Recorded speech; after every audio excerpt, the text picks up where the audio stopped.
नमस्कार दोस्तों, आज के हमारे ब्लॉग में हम एक अलग ही विषय के बारे में पढ़ेंगे और जानेंगे, भारत की इंद्रधनुषीय संस्कृति के बारे में। ये ब्लॉग एक आध्यात्मिक यात्रा है, एक ऐसी यात्रा जिसमें आप न केवल भारत की धार्मिक विविधता से रूबरू होंगे, बल्कि उस गहराई को भी महसूस करेंगे जो हमें हमारी जड़ों से जोड़ती है।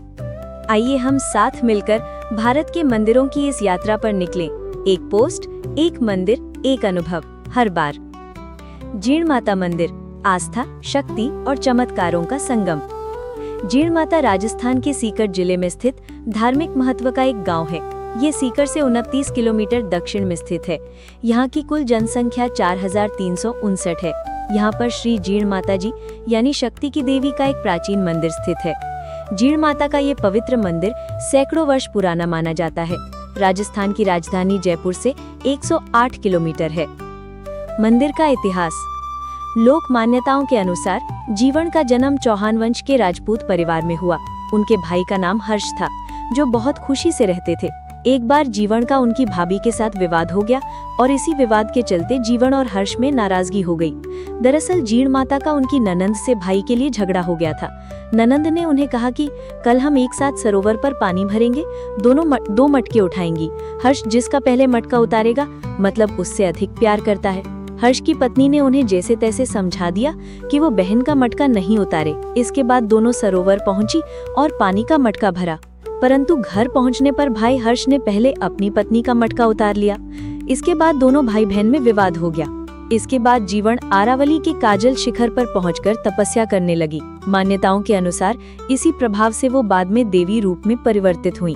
जीवन ने यहाँ जयंती माताजी के तपस्या की और जीण माताजी के नाम से पूजी जाने लगी।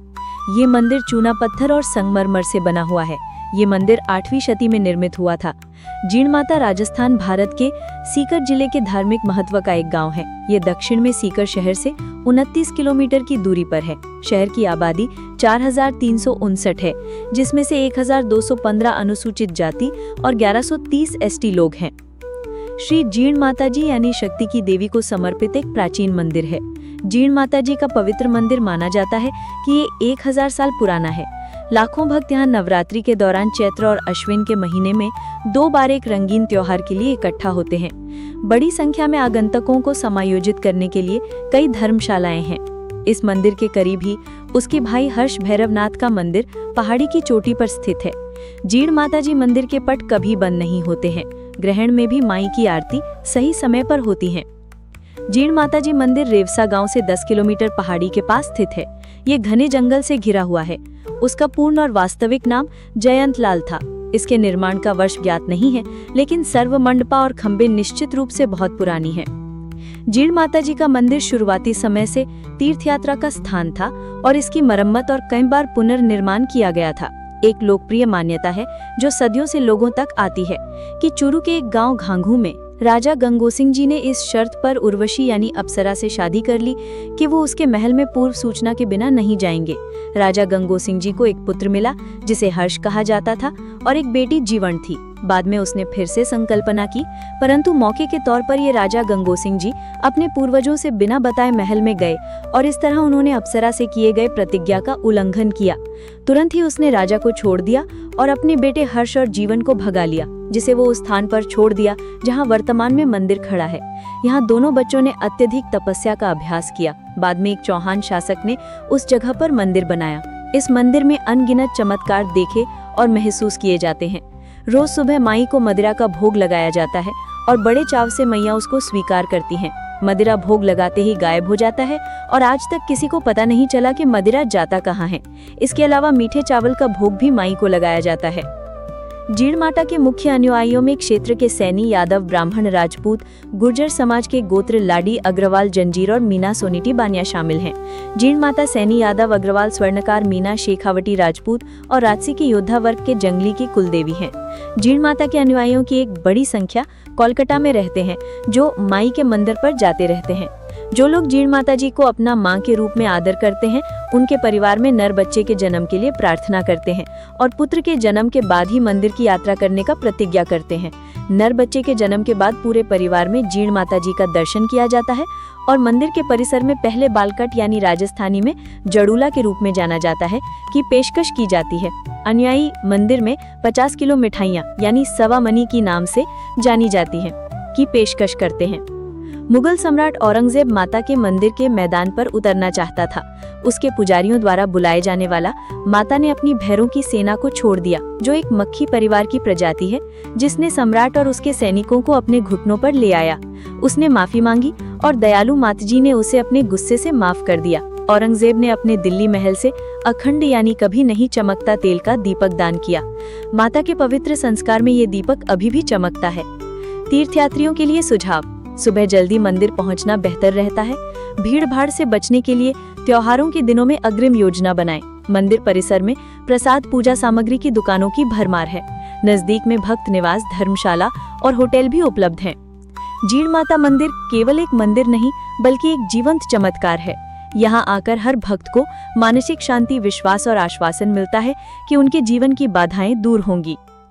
जय Jeen Mata. Hello friends, in today's blog, we will explore a truly unique subject, the rainbow-like spiritual and cultural diversity of India.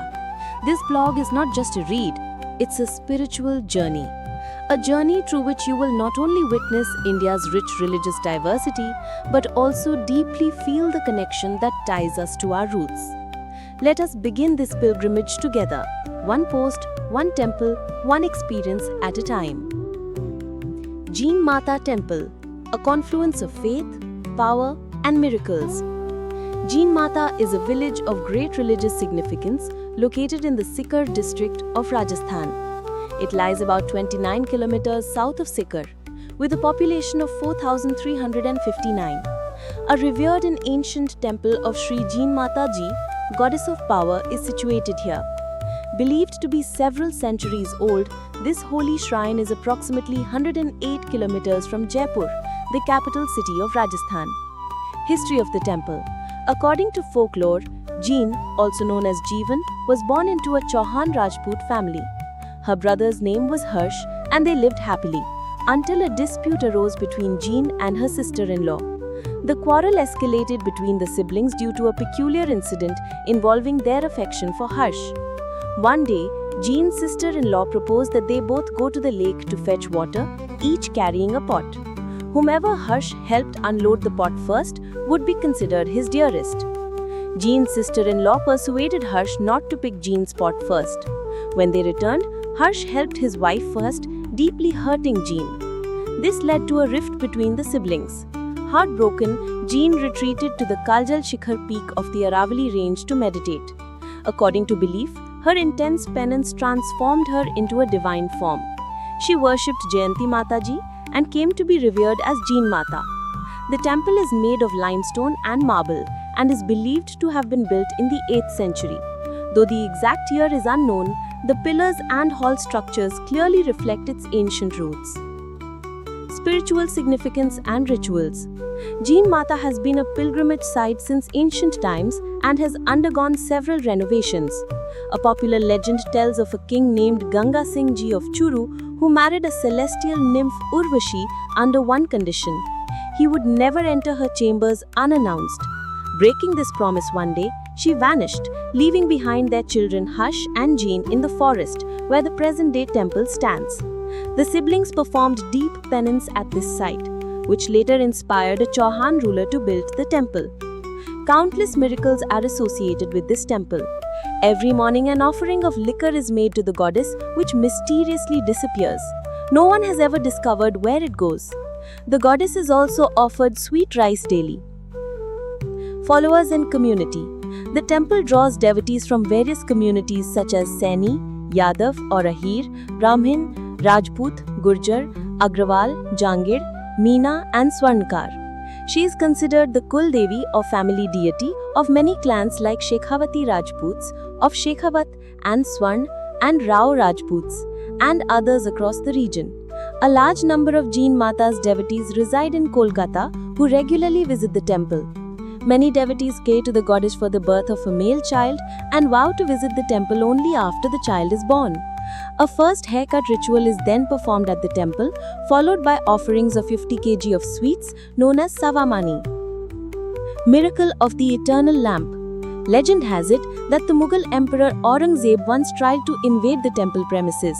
To protect it, the goddess released a swarm of flies, symbolizing Bhairav's army that overwhelmed him and his soldiers. Humbled, the emperor apologized and, seeking forgiveness, donated an eternal oil lamp which still burns brightly in the temple to this day. Nearby sites. Another popular temple, Khatu Shyamji, lies just 22 kilometers away. Tips for pilgrims. It's best to visit the temple early in the morning. Plan ahead during festivals to avoid the rush. The temple complex has ample shops for prasad and puja items. Nearby dharamshalas, lodges and hotels are available for stay. Final thoughts. The Jeen Mata temple is not just a temple, it is a living miracle.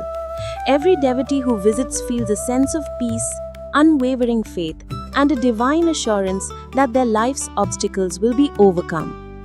Jai Jeen Mata.